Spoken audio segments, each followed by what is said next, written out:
chat. I'm back.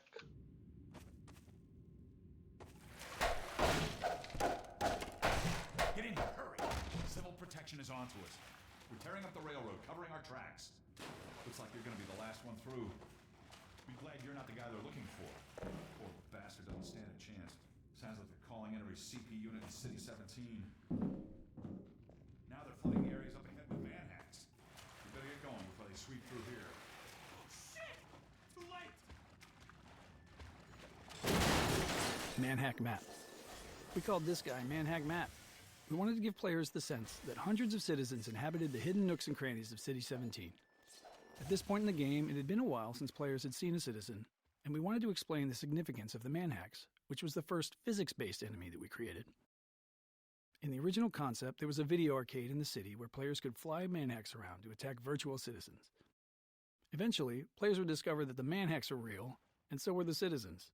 As the Combine occupation became more fleshed out, this idea of a video arcade became an odd fit and eventually fell by the wayside. I miss. I gotta stay and help any stragglers.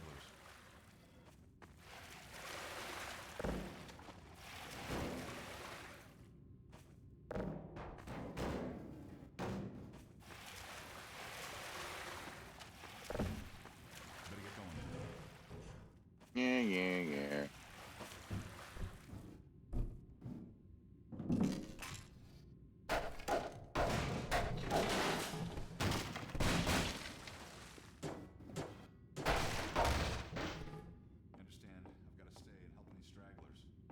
Oh no, you're staying for stragglers. I wanted all my stuff.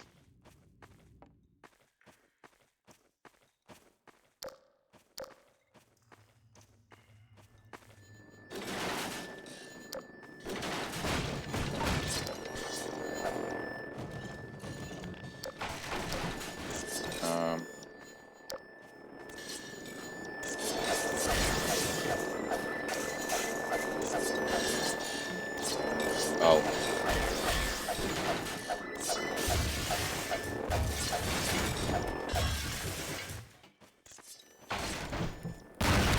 Oh.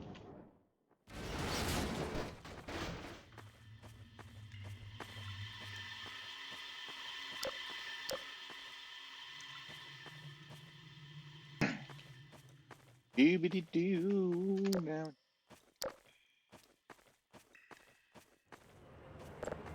And that door opens.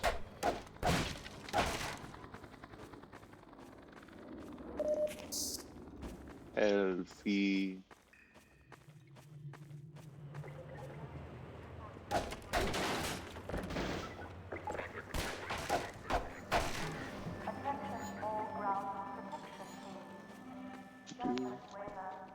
Uh-oh.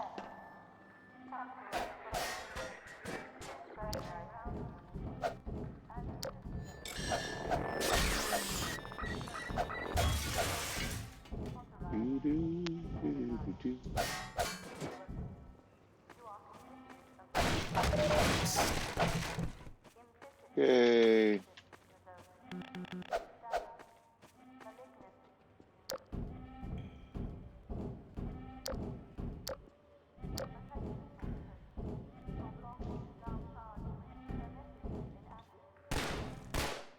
Ow. Oh, that's right. Man, I wasted all that health.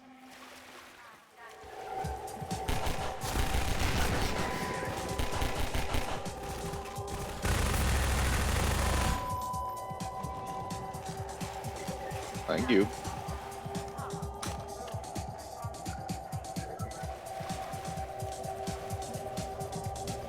Okay.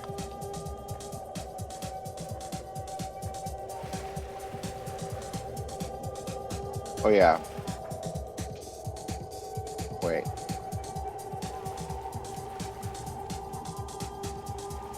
There we go.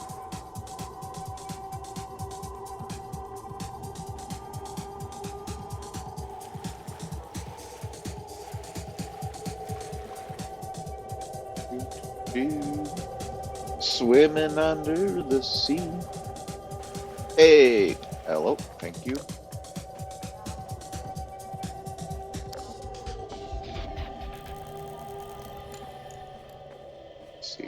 Oh, that's right. I gotta go that way.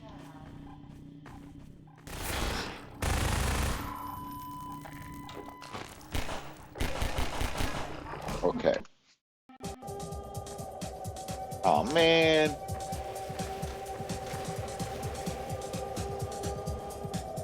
Oops.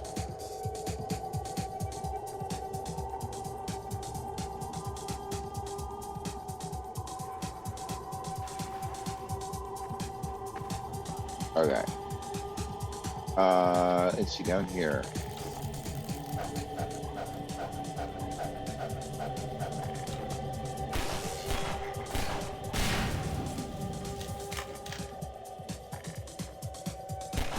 Oops.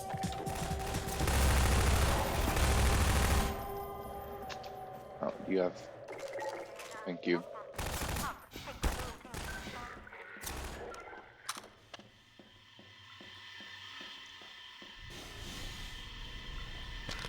Oh,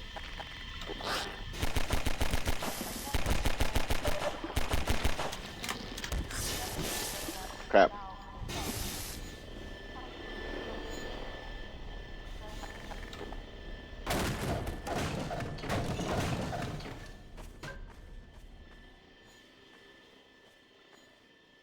Where's the lambda?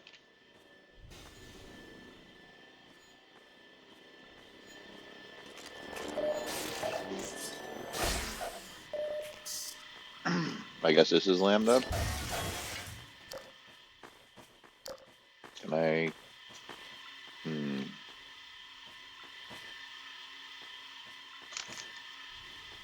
I don't think I go that way.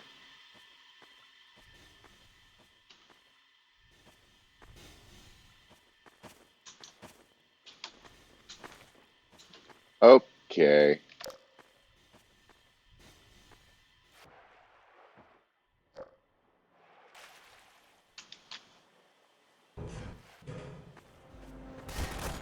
Holy, I forgot about this part.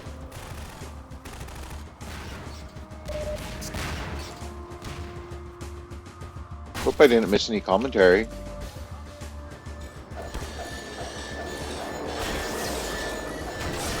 Come on.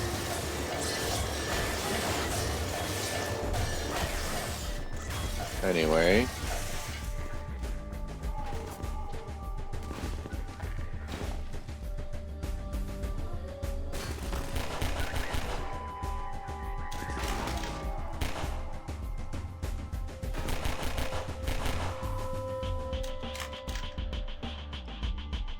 I win.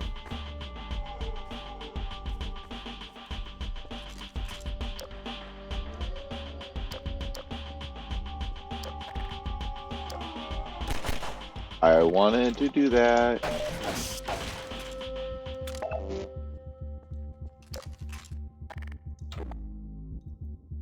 Oh, it just reloaded. Okay.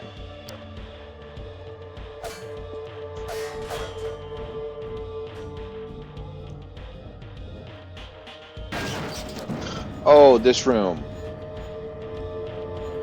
Explosive Barrel Factory. This room, filled with an absurd number of exploding barrels, inspired some good-natured debate within the team around how far to push the plausibility of our world. Frankly, one exploding barrel is probably too many in regards to realism. In the real world, barrels really shouldn't explode, even if you were to shoot them.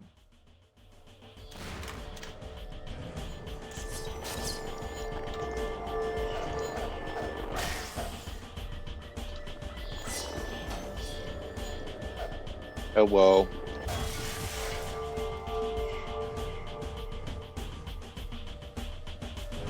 Oops. There we go.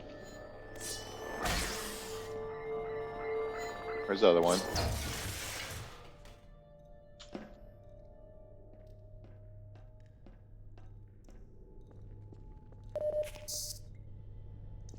Anyway.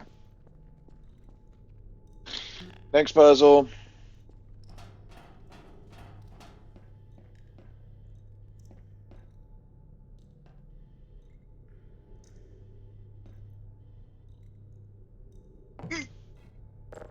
Hey!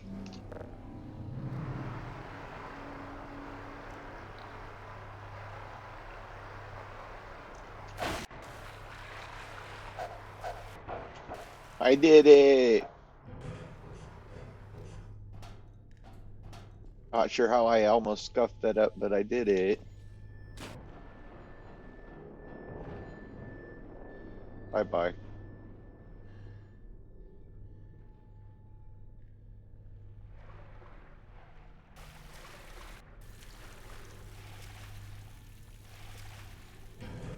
Oh, this part.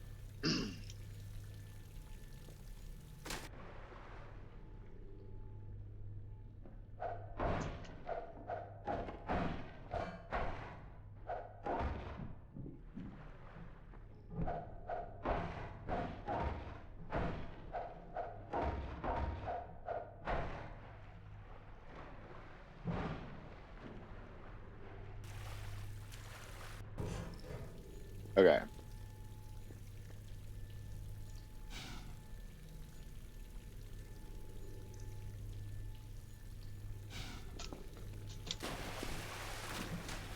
Oh my goodness.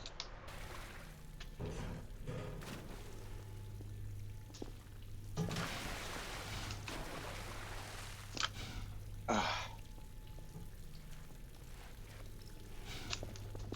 Oof, I made it. Rising water. The floating bridge and wooden spools here introduce the concept of buoyancy as a tool for the player. In this case, it's not really a puzzle. It's just some fun for the player interacting with the physics system. But later, we revisit this gameplay element in the canals to raise a ramp for the airboat. Whee!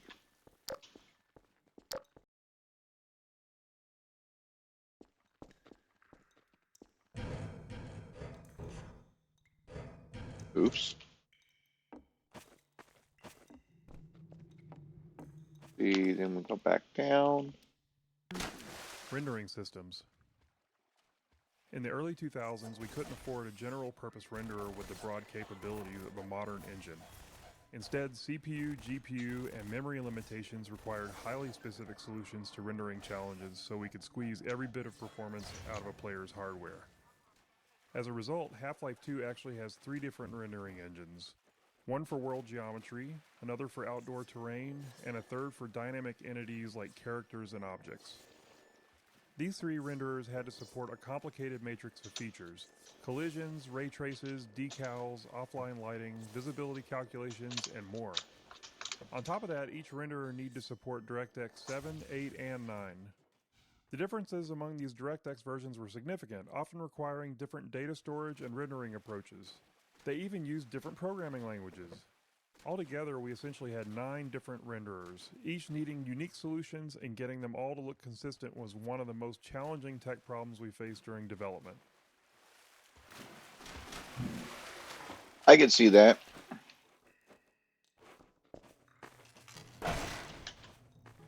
Okay, save it after commentary.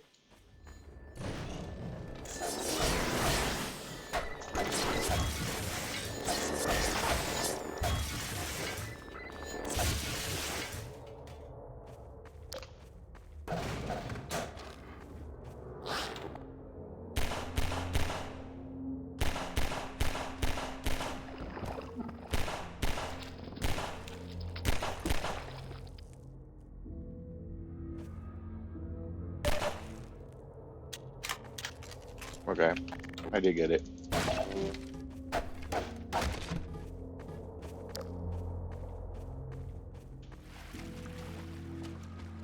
Hmm.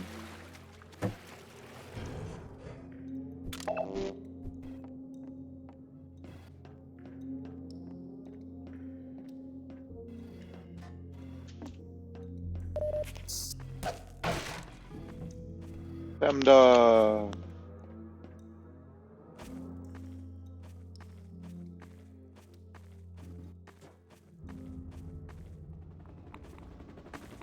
Lambda. I missed it. GPU Wild West. During development, we faced numerous decisions influenced by our choice of minimum spec, the least powerful CPU and GPU combination that would still deliver a good experience for customers. In the early 2000s, there was far more variety among GPUs than today, with wide differences not only in speed, but in fundamental approaches to rendering. But at the time, we had no real data on the hardware our customers were using. What CPUs and GPUs did they have? How much RAM? Which version of Windows? We reached out to Microsoft hoping they might know answers to questions like, how many DX7 cards are in use? Or DX8? Unfortunately, they didn't have the data either. Realizing we were at risk of making bad decisions without these insights, we developed an analysis tool that allowed players to report their hardware specs to us and integrated it into the early version of Steam. The data was so useful that we decided to make it public, launching the Steam Hardware Survey in April 2003. It's been helping us and hopefully other developers make informed decisions ever since. And some people, I don't think, liked it. Hey, you're Freeman, aren't you? We got word you were coming. You got here at a bad time. Black Mesa East to Station 6. Do you read? Dr. Freeman is on his way downriver. Lend him the airboat and give him all the help you can. Repeat, Gordon Freeman has returned. It is critical he reaches Black Mesa East. Better get going now. Dynamic shadows. With a focus on character and physics objects, we felt a dynamic shadow system was necessary to render them all in all their glory. In 2003, GPUs didn't have any dedicated shadow capabilities that they have today, so performance was a tricky problem. Our eventual solution went something like this, running every frame. First, find all the objects that might have shadows in view. Doing this meant figuring out which objects were in the view frustum, or slightly behind it, to catch entities that were off-screen but whose shadows might end up on-screen. Then we'd render a black shadow version of each one of those objects into a single shadow texture. For that render, we'd use the lowest level of detail model for the object to be as fast as possible. Finally, we'd use the shadow texture to draw each of the shadows into the player's view, darkening the already rendered pixels. We carefully cut around each shadow in that shadow texture to ensure that they correctly overlaid each other in the case where multiple shadows overlap. It's neat to look back on how we did these things, but ultimately we're a lot happier today, where GPU hardware makes it a much more straightforward problem. Headcrab canisters. Used headcrab canisters are seen later in Ravenholm, so we decided to show them here to tell the story of how they're used by the Combine. The story is that the Combine have weaponized Zen fauna to use them against the humans. Burrowed headcrabs was added as a new feature for this section that was expanded into a larger area that is meant to show a citizen shanty that was decimated by the headcrab assault.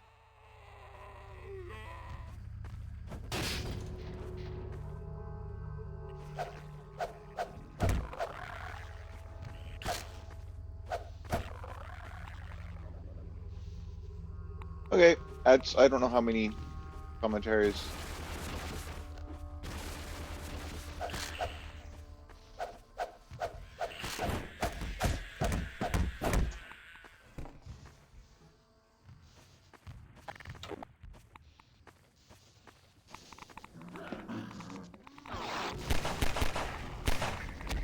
Oh, ow. I remember the prone barrels.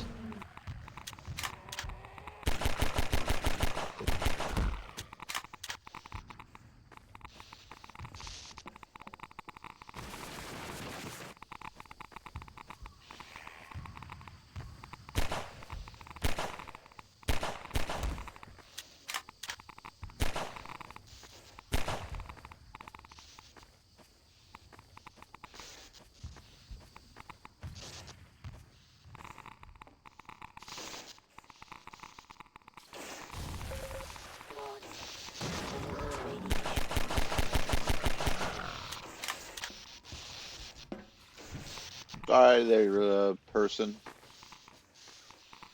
Oh, you're alive. Oh boy.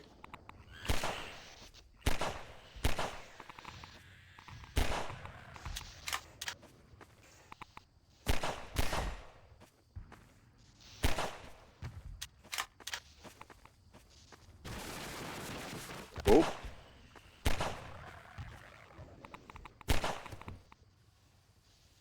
Do I go back this way now? Wait, isn't this where I came from?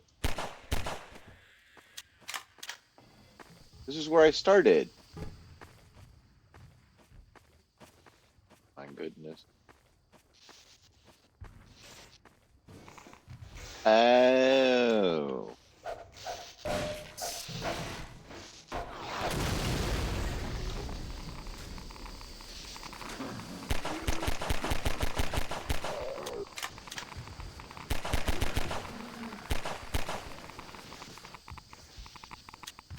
think I got them all, but you're over there. I'm over here. Oh.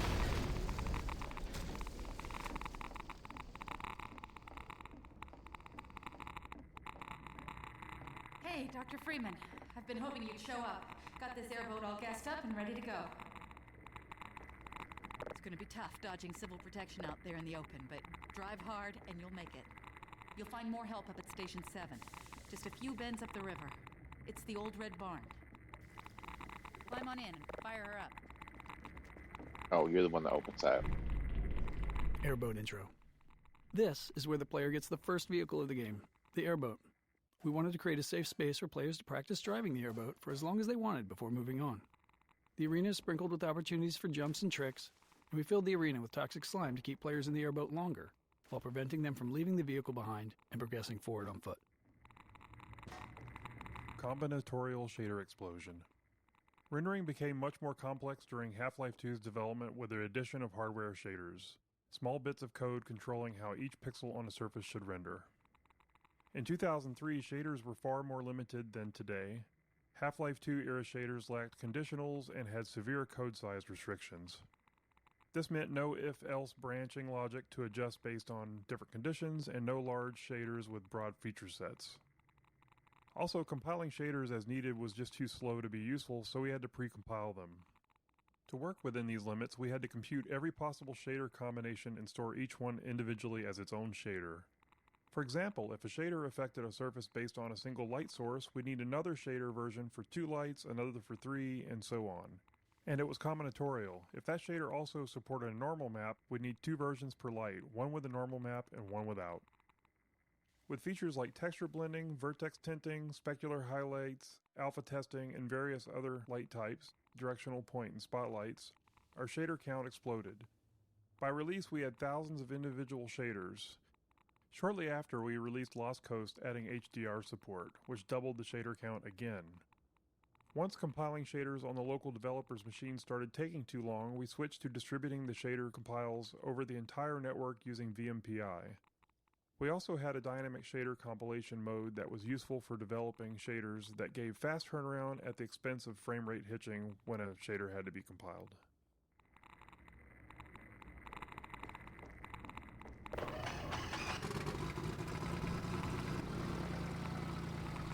You'd better get going now. And away we go. Go ahead and save it there. Oh. Let me go ahead, close that. Close that. Close that. Click here.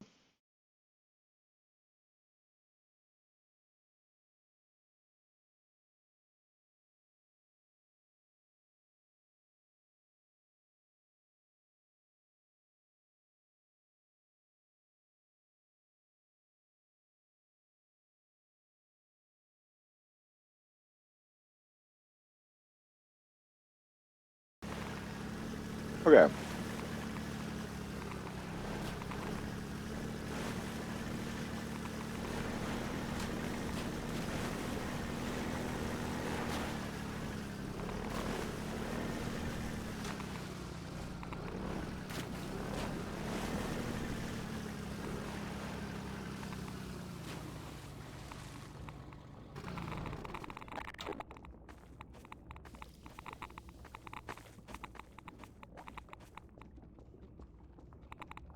Fighting motion sickness. In early playtesting, many players developed motion sickness while driving the airboat. While trying to fix this, we discovered several factors that contributed to it. We found that reducing the intrusion of the airboat into the view helped, so we made several passes on the model to pare it back. Maintaining a consistent frame rate helped as well, so it was important to keep an eye on performance in these sections. However, the single most important factor was eliminating view roll to maintain a more stable horizon no matter what the airboat was doing. One of the programmers on the team was super prone to motion sickness, and they valiantly offered to playtest several times to test our progress towards a solution. I'm pretty sure they threw up at least once after playtesting, and their noble sacrifice was hugely appreciated.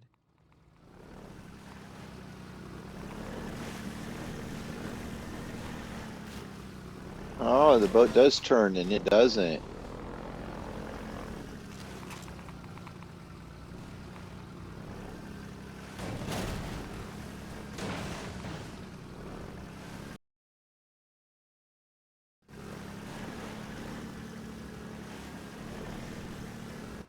Wait a second. Oh no, this is right.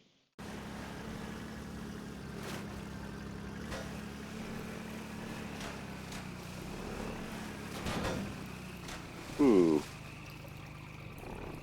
That one.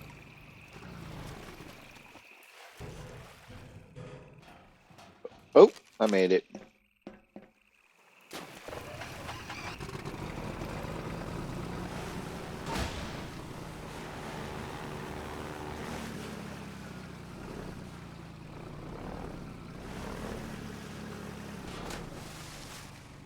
Whee!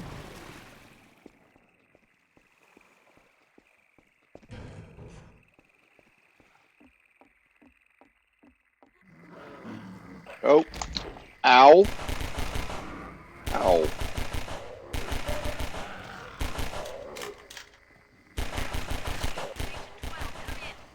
Uh. Oh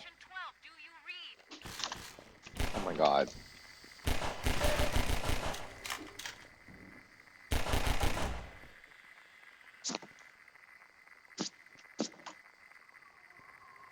Okay. How did I get on the pad? I don't even know. Hopefully that'll stop the sideways. Oh, frick.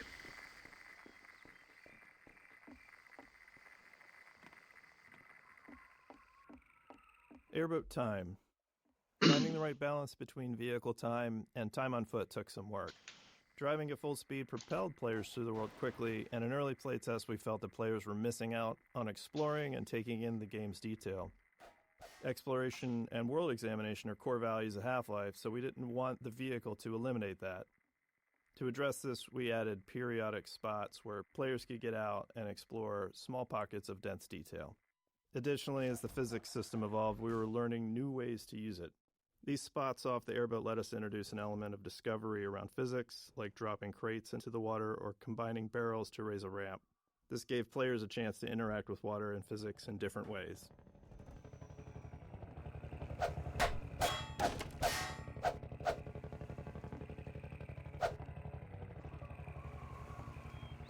How do you do this again?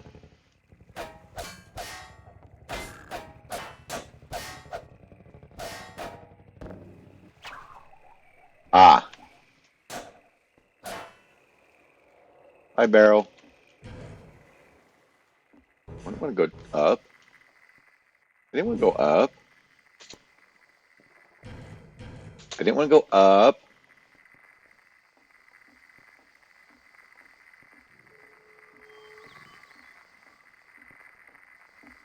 Okay.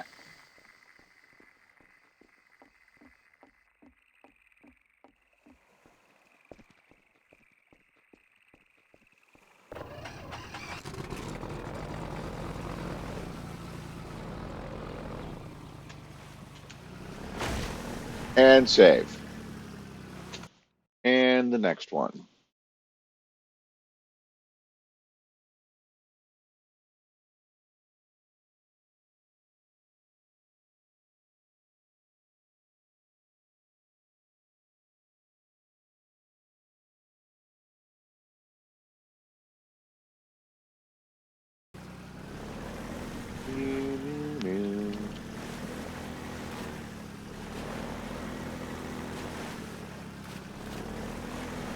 Oops.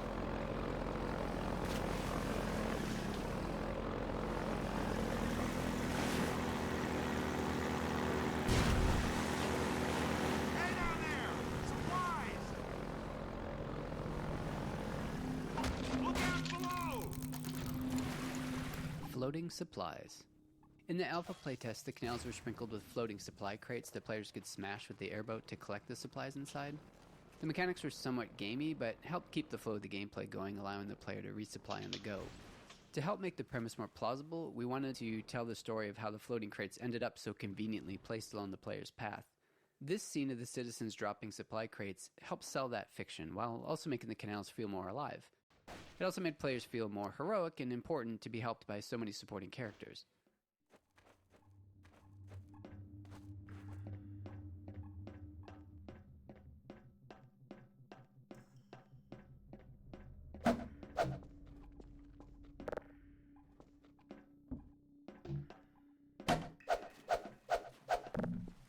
Oh. Why am I auto? Okay. I need to. Yeah, it was that.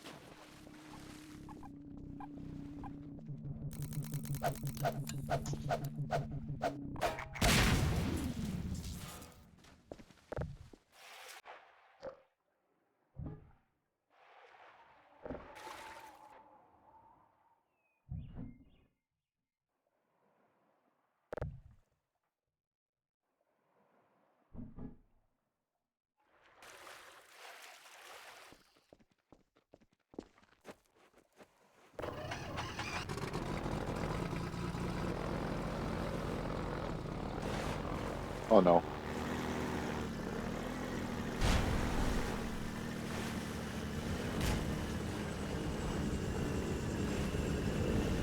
They upgraded the way that ship looks.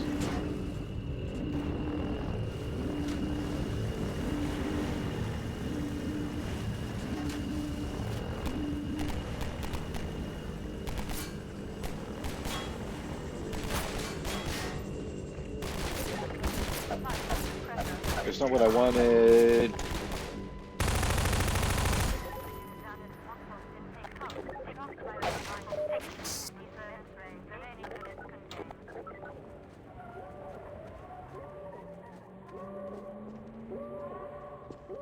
Oof. Hello? What am I missing?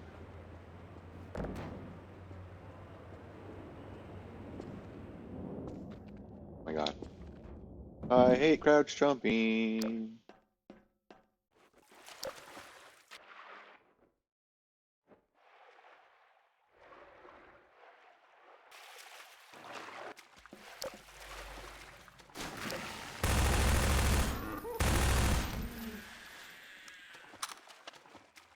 Zombie surprise. There's a little bit of a cheeky jump scare in this sewer pipe. Players wander in here, all focused and curious, and then an underwater zombie pops up, almost always scaring the pants off of playtesters. One fell completely out of their chair, and we marked that moment as a success. Wow. We got him!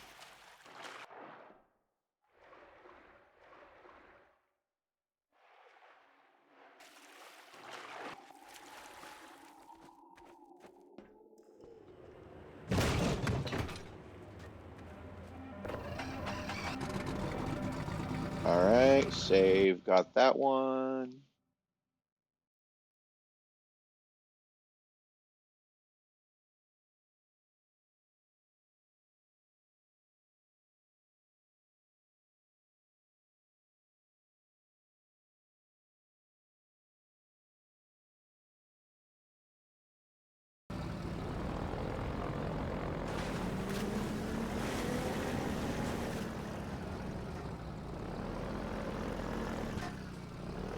Whee!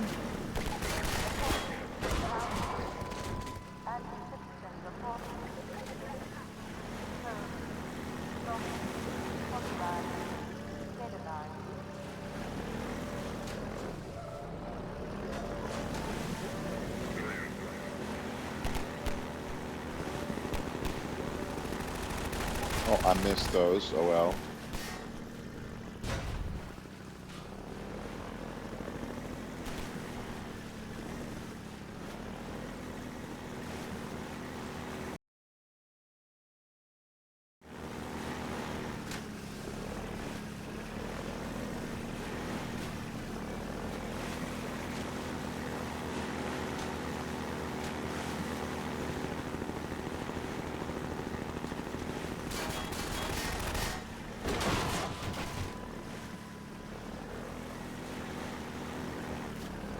Oops.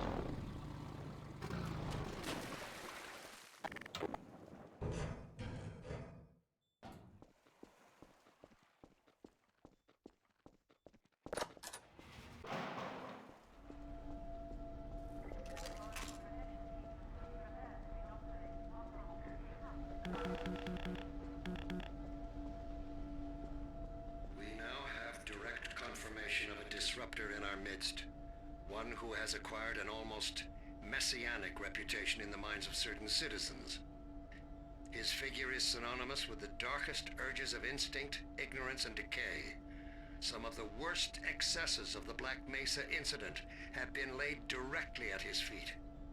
And yet unsophisticated minds continue to imbue him with romantic power, giving him such dangerous poetic labels as the one free man, the opener of the way.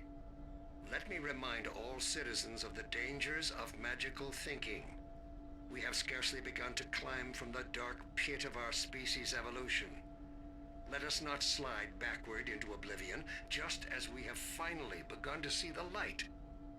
If you see this so-called free man, report him. Civic deeds do not go unrewarded, and contrariwise, complicity with his cause will not go unpunished. Be wise. Be safe. Be aware. Oops. Grenade intro. We conceived of this Combine base as both a training area and a playground for grenades, introducing them here in infinite supply crates to signal that it's safe for players to use grenades freely without fear of running out. Go wild. The Combine encounter here uses extensive markup to direct the soldier AI towards cover and provide good opportunities for players to make use of grenades. At the end of the area, the same infinite grenade technique helps players resolve the turret placement, as a direct assault is a lot more difficult if you don't. A bright red light and a particle trail were added to the grenades, making it significantly easier for players to follow their trajectory, whether they're throwing them or dodging one from a Combine soldier.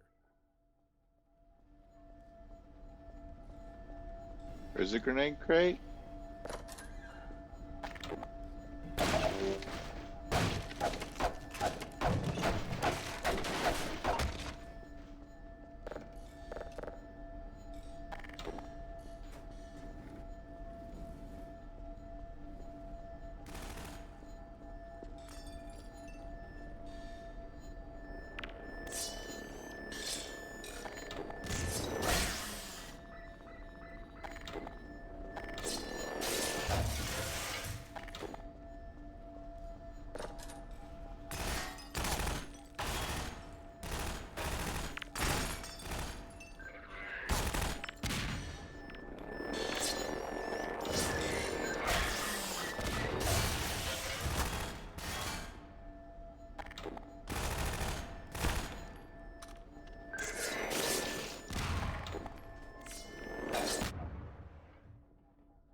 Yay!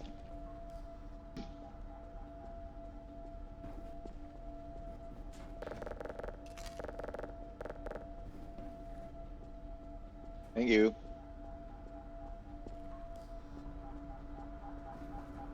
Everything's in my way now. Air resistance.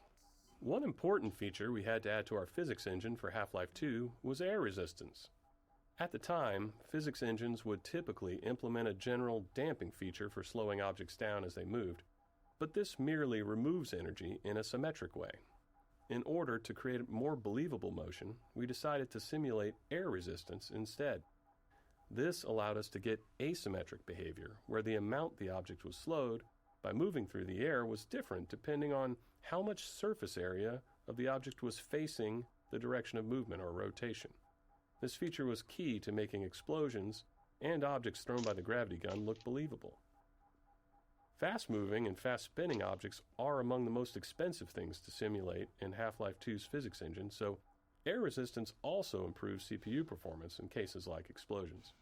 It is also key to presenting different materials and masses of objects. More dense objects can push aside air more easily, and this is visible. Having this effect in the simulation helps make the difference in density between cardboard boxes and wooden planks more apparent, and really helps make the objects in Half-Life 2's world much more convincing.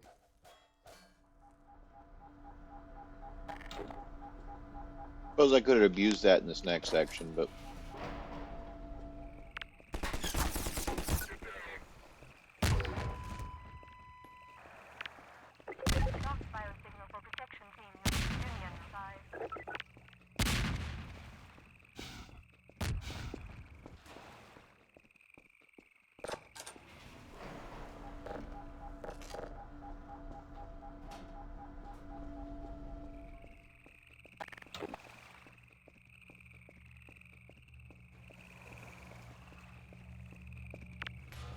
didn't need to do that.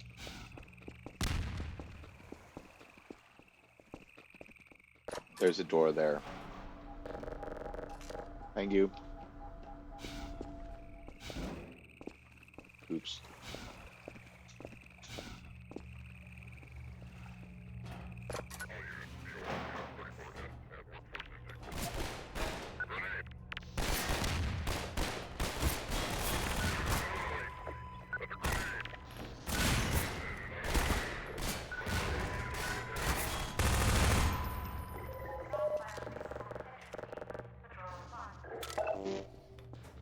Grenade! Grenade! Grenade!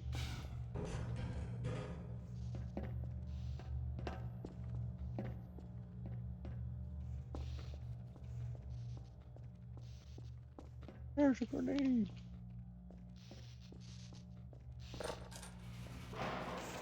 Puzzle layers. Because players are often totally unaware of the designer's intent, which we think is a good thing, they tend to respond in all kinds of surprising ways to our puzzles. Even seemingly simple puzzles can see countless failures along the way to success. That was the case with this puzzle to open the canal gates, which required many layers of hints and cues. The sparking wheel communicates that this is where someone would normally open the gate, but some other method is needed. A few crows draw the player's eye towards the solution, in this case, a bundle of girders on a pendulum.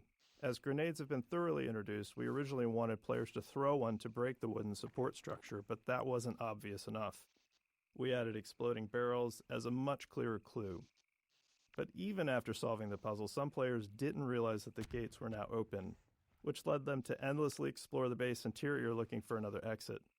So we had to remind them of their original problem, the broken gate. We added smoke, the alarm klaxon, and a spinning light, and it was then that we finally started seeing reliably good results in playtesting.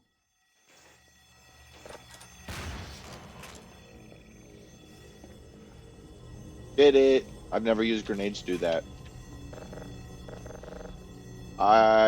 Barrels are much easier. Okay, so that's another commentary. Saved. Did you shut the door?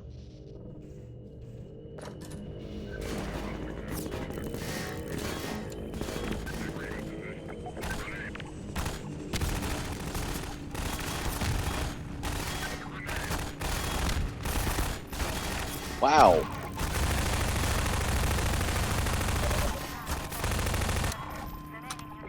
Holy shit, did they just want to rush me? I'm still here.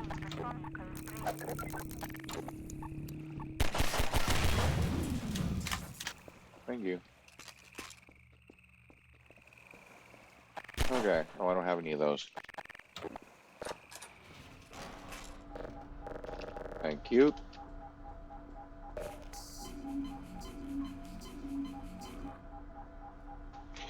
Okay.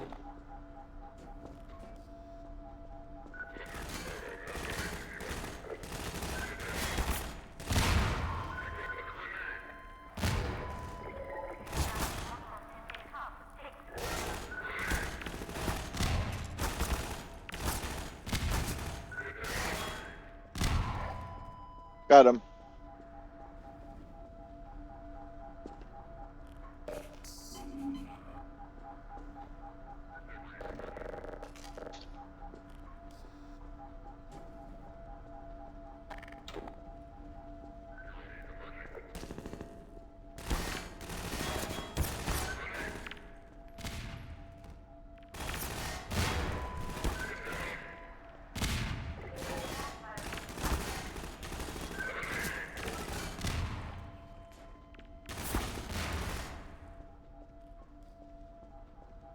Oops, did I get myself?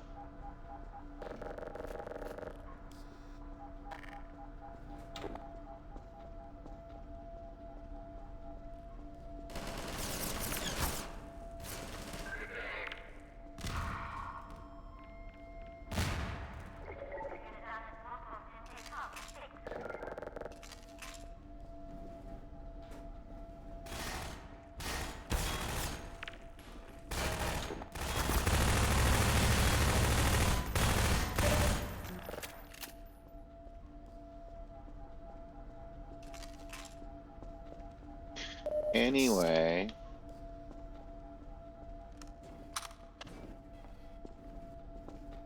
Oh, thank you.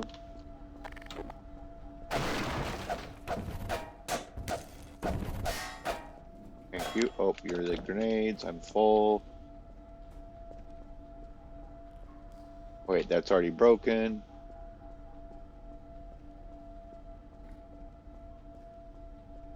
Already did that. Did that.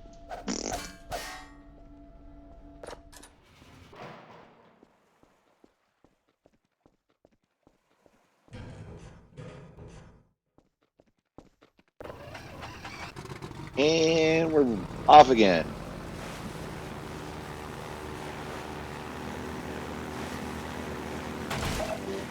Thank you. Oh, hey. Metrocop strafing. The initial design of the airboat levels aimed to challenge players with tight maneuvers under pressure from Metrocops. The Metrocop strafing fire pattern was meant to make players slalom around the shots as they sped through, but in a review process, internally known as Overwatch, some playtesters felt frustrated being shot at without a way to retaliate.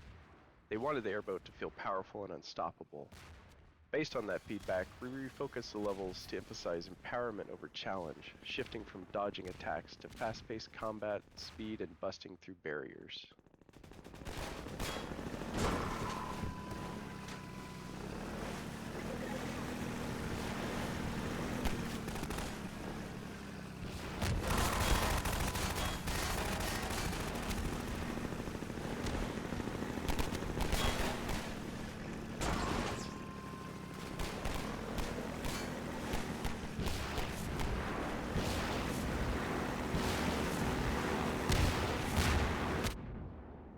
Ow.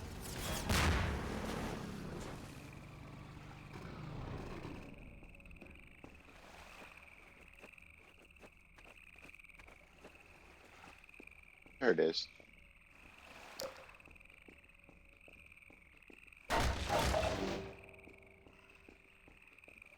Thank you.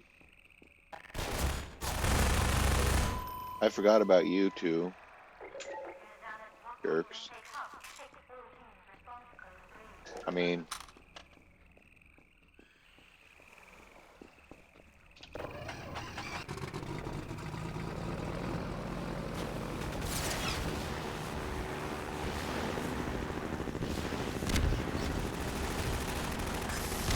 Oops. That wasn't the call. Oh, shit. Well... Oops.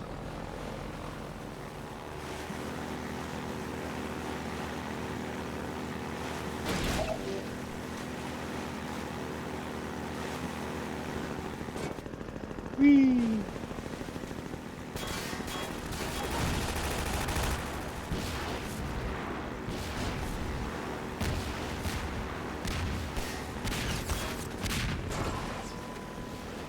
Gotcha.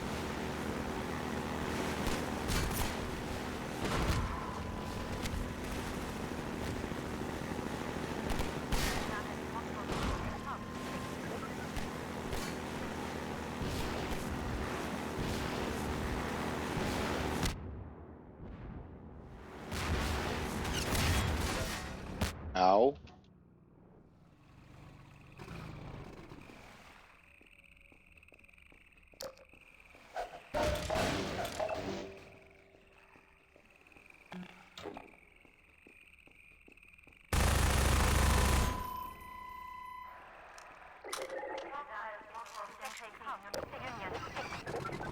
Okay.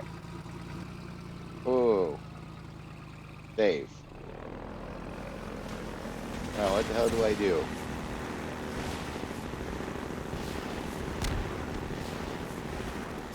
Ramp. Oh, that's car.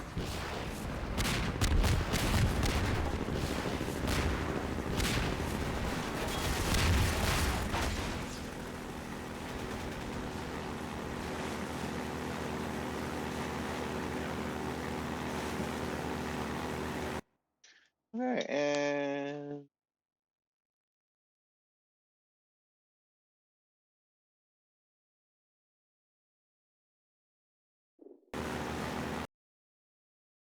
go.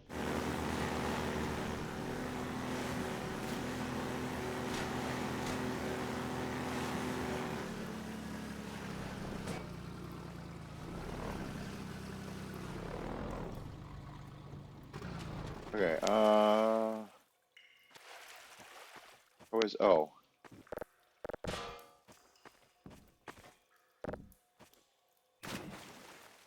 There we go. Thank you. Wait, is that everything?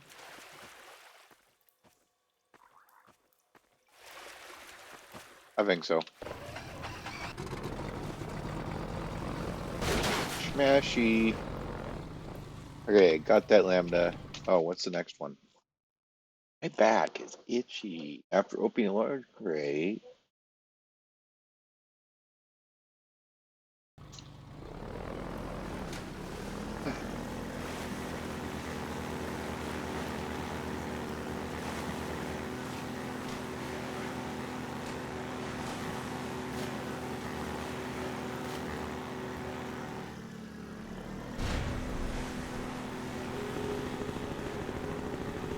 Oh.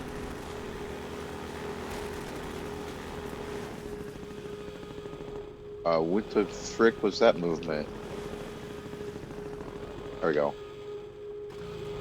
Oh. 3D Skybox. We've always needed to render a world that feels larger than our map limitations allow. In Half-Life 1, we used a cube map texture to let players see beyond the playable area. But in Half-Life 2, we wanted that view into the larger world to be dynamic, not just a static texture. Our map size limitation was about half a mile in each dimension, but we realized we could create a much larger outer world if we stored it at a reduced scale. So, we invented what we called the 3D Skybox. The 3D Skybox is a small box hidden within the actual game map containing geometry at 1/16th scale. Inside it, a reference point corresponds to a matching origin in the main map. Then, when we render the space beyond the playable area, we use the geometry from the 3D Skybox, positioned by that reference point and scaled up 16 times. Getting the lighting and fog to blend seamlessly across the transition from the main map to the Skybox presented some sticky challenges, but it worked. The result made the world feel significantly larger and more immersive than it had in Half-Life 1. Cool. Okay, wait, that's locked. Is it?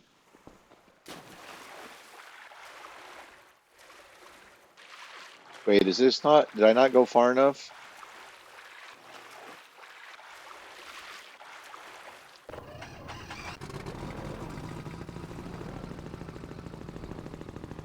No, I thought it was that one.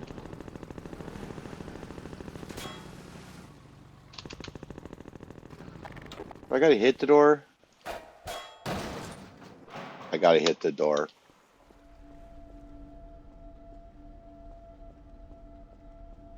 .357 Intro. The Magnum, unlike the basic handgun with its slower rate of fire, is meant to be fired in a more measured, calculated way, dealing catastrophic damage to your target. Earlier versions of the Magnum had a bit of random dispersion, which we felt fit the heft and the less sensitive trigger pull of a larger pistol. However, this led to anticlimactic moments where players would carefully line up a shot only to miss due to the accuracy penalty. To address this, we made the first bullet perfectly accurate, with each subsequent shot becoming less accurate as you blasted away. That makes sense.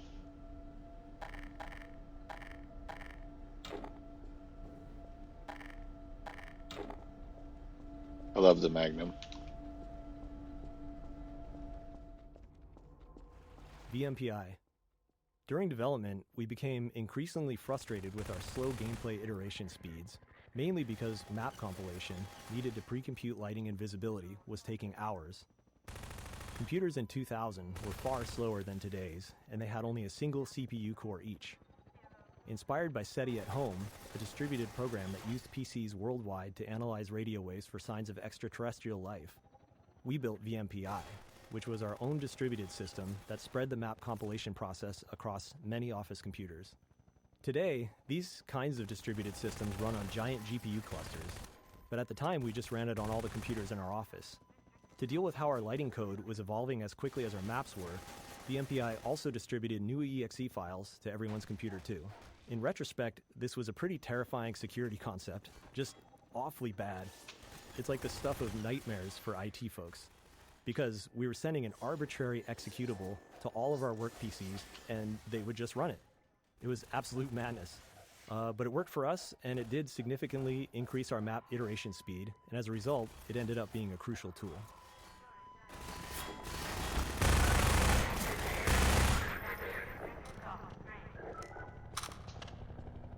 Okay, I gotta scratch my back. It is a problem. Just a second.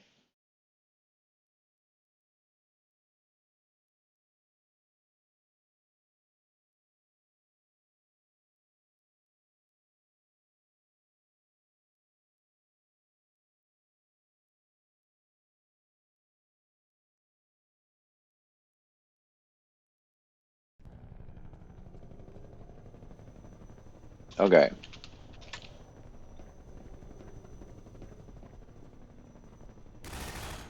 There's still people over there.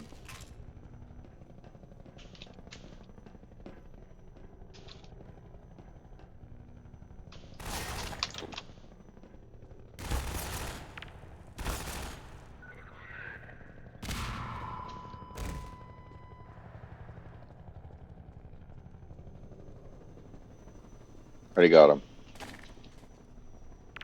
Oh, shoot.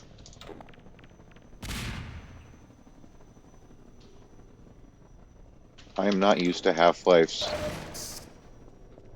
system.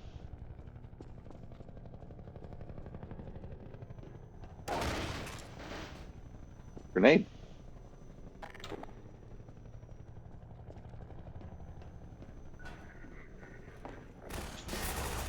Oh my goodness.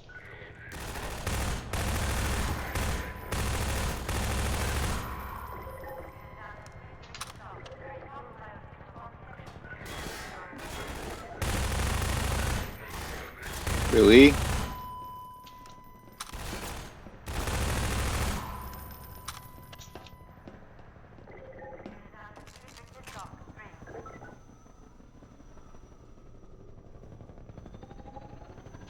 Oh. Okay.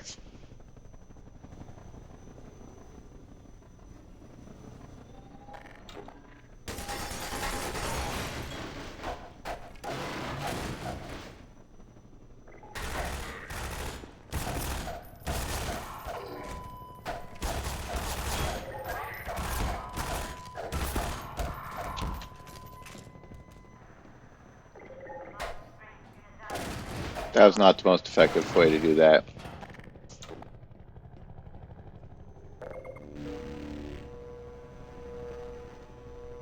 Fun. Oh wow, they're being nice.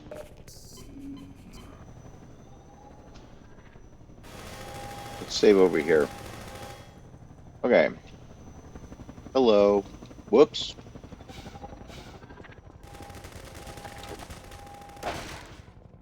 This is not the way.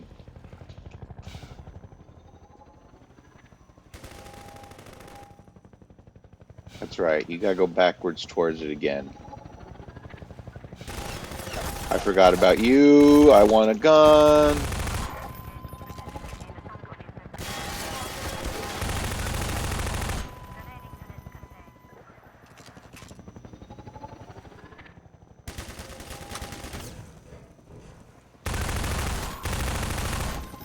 Mounted gun. The mounted guns were added here to help train the player on the gun's effectiveness against the attack helicopter for the final battle in the reservoir. This was necessary because up to this point, the helicopter was invulnerable to the player's weapons, and we had to give some indication that it could be harmed with larger weaponry. This was only somewhat effective in playtest due to the amount of pressure the player was under at the moment, which led us to developing the particle effects and sounds that would sell to the players that they were really doing damage.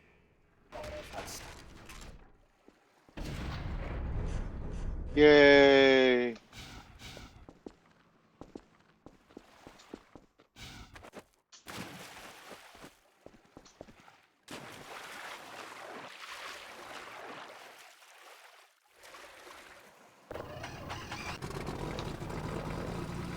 Save it.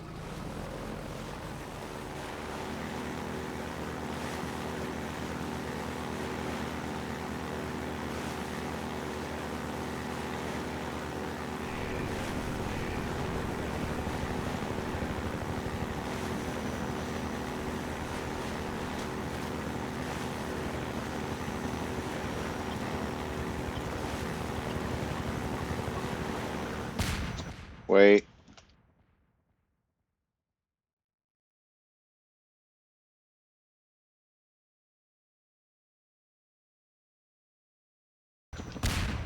What I thought. Oops.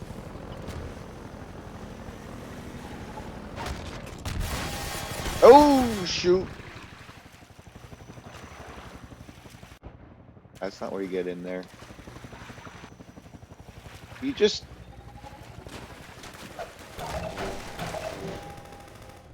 This is a scary one to get to.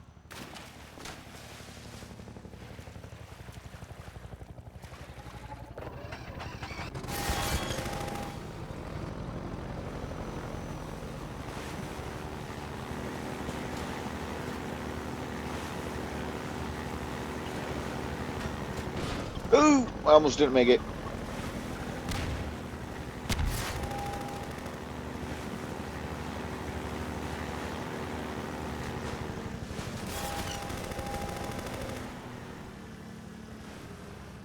Okay. Save here. Boom-a-doop-a-doo.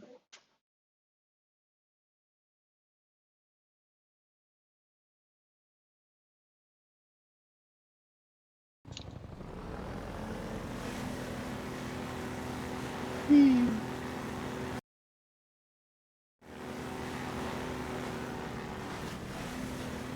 Oh, hey, hey.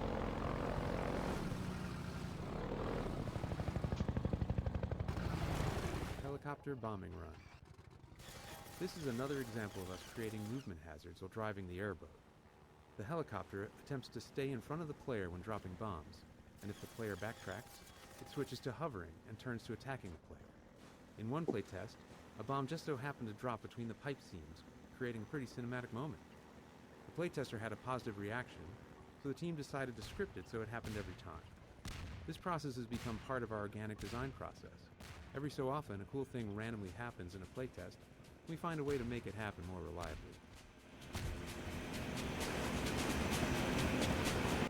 What am I doing again?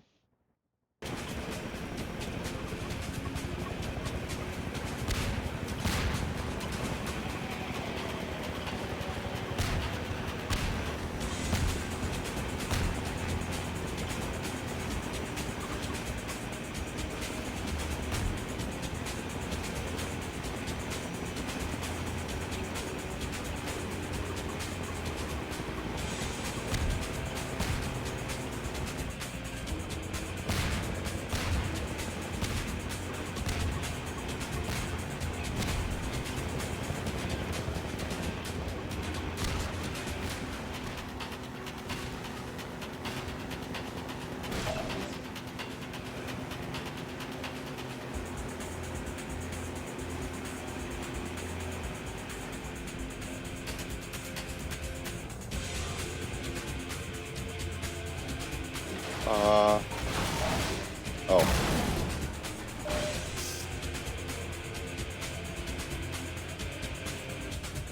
Think that's it?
The chase continues.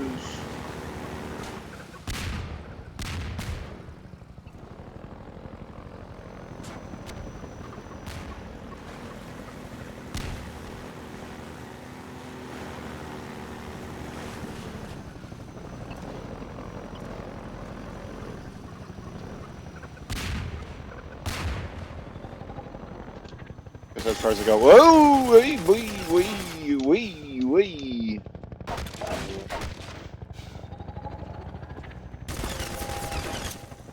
You can knock my boat down. Oh, that's... I missed the health there, but that's okay.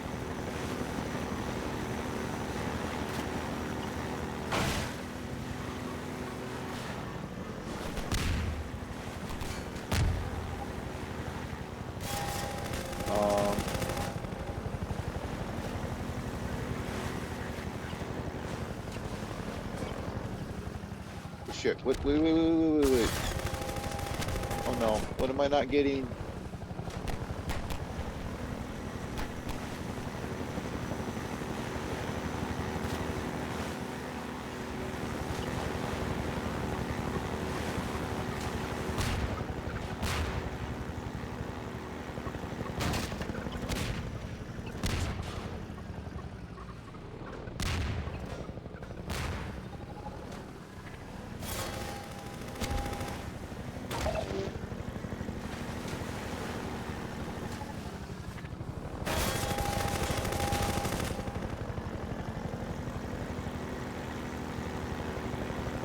Eek!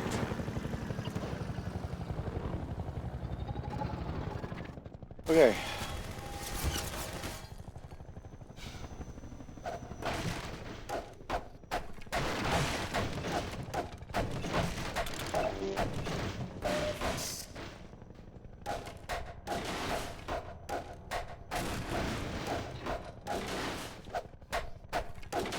I know I'm going the right way. I found boxes to break.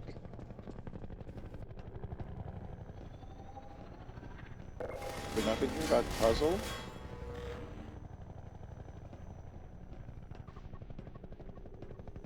I would have... There's the door there. I would have thought there would be something about the puzzle. Okay. Guess not.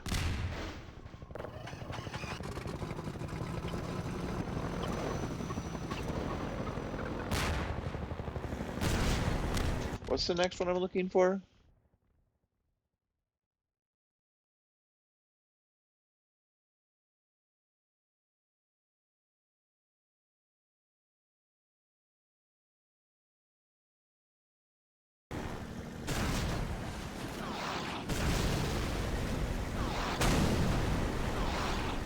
Ah, yes. Wait. Aha. I was gonna say. Smokestack collapse. When making a cinematic action game like the first Half-Life, we'd always wanted to make some big, spectacular destruction sequence, but we were never quite able to do anything like that. Half-Life 2's physics introduced a system for breaking physics small objects, such as crates, into pieces, which provoked the idea of doing something much bigger. We took a leap and tried breaking a smokestack into pieces as it fell. So we experimented with the masses until it felt better, refined the model, and added lots of smoke and audio to sell the effect. And there we had it. We had our big spectacular destruction moment. Ultimately, our physics made the sequence just barely possible in a way that maybe seems quaint by modern standards, but felt really awesome at the time. Because the simulation was unique every time we ran it, we had to take steps to avoid completely blocking the player's path with the big chunks of debris. The success of this sequence whet our appetites for the much higher fidelity cinematic physics destruction effects next seen in Episode 2.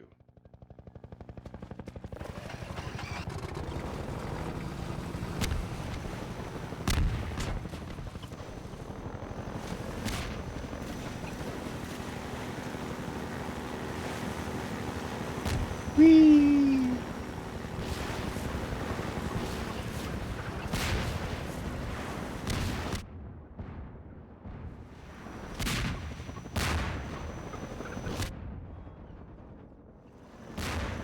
Oops.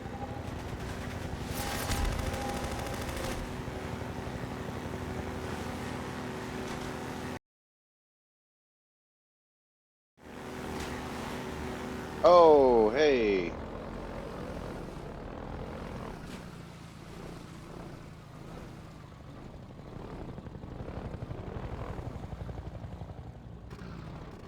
Washing machine puzzle. We created the washing machine physics puzzle late in development, after playtesting indicated that players needed some downtime from the relentless pressure from the helicopter. Pacing contrasts like this can accentuate the high moments by resetting the player's emotional state and warding off exhaustion or even boredom. It was a positive sign that players reacted so strongly to all the work done to make the helicopter truly menacing, but if we didn't manage the stress of it, fatigue set in, which quickly started to feel like monotony rather than excitement. Originally, players quickly drove through this area, but because of the nice sunlight and composition of the canal here, we decided it was a good spot to pause the action and have the player spend some quiet time solving a puzzle. The puzzle itself, which was the first to use masses and pulleys, ended up giving rise to other physics navigation puzzles elsewhere in the game.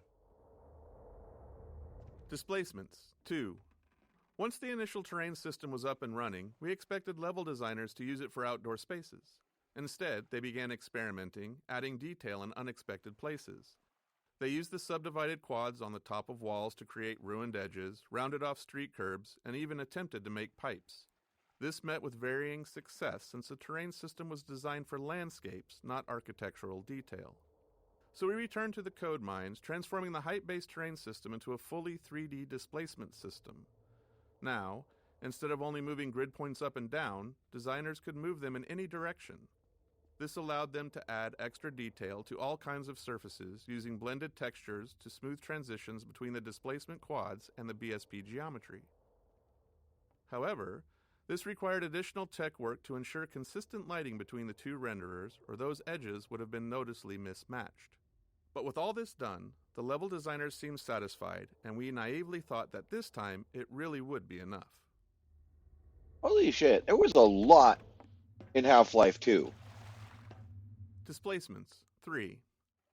With the general displacement system in hand, level designers didn't stop at adding detail to the world and returned to their original goals of building large-scale outdoor sections. This led to another round of updates to balance performance, ensuring the system could handle both fine detail and larger ground terrain. Texturing had to improve as well, especially to support complex structures like overhanging cliffs that weren't possible with the original height-based system. Designers, never one to rest on their laurels, also started using displacements to create caves and tunnels. While these additions looked great, they required even more technical adjustment. Eventually, we managed to wrangle the competing requirements of all the ways that displacements were being used, and they shipped in large sections of our game world. Looking back, displacements are a clear example of how technology and game design evolve together. It's a chicken and egg problem. We can't foresee all the ways a piece of tech will impact the game, but we also can't build the tech without knowing what it needs to accomplish. So, as is always the case, we have to build something. We start with a solid guess and see where it leads us.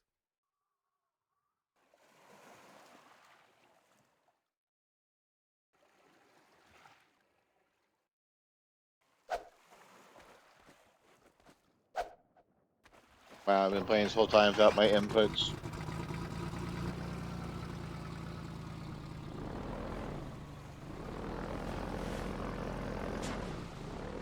I almost didn't make that. That is not the way we're supposed to go.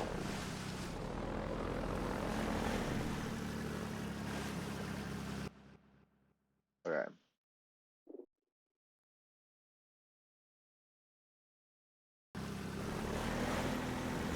Onward we go. Oh. You're Freeman, aren't you? Well, I wouldn't believe it if I couldn't see it with my own eyes. Dr. Gordon Freeman himself.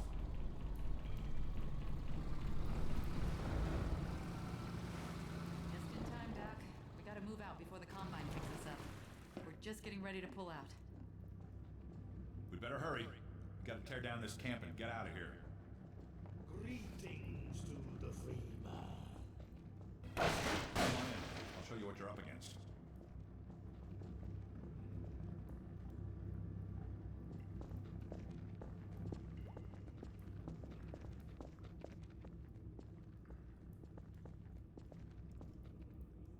take a look at this. This here's the dam. It's just up ahead. Eli's hideout is here, a stone's throw from the apron and nestled in the old hydro plant. But getting there, with that hunter chopper on your ass, next to impossible. Good news is, the Vortigaunt's working his magic on your airboat, so you'll have a little more firepower going forward. I think he's just finishing up now. Go on out. Gestures. Each of our characters had a library of simple animations called gestures, which we could easily layer on top of other body movements. While originally planned as a production savings to allow us to reuse animations throughout the game, we found they actually had more utility than that.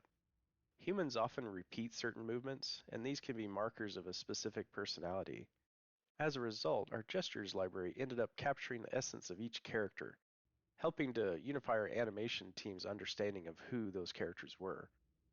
This made it much easier for our animators to share any one character's workload among themselves, which production often required. I can see Eli was right about you. Okay. With that, I think I'm gonna call it here for Half-Life 2. It's been fun. Get going, Doc. We gotta break camp. Yeah. Farewell, Dr. Freeman. Give him hell, Doc.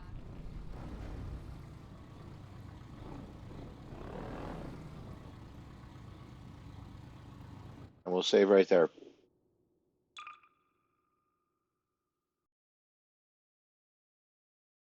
All right.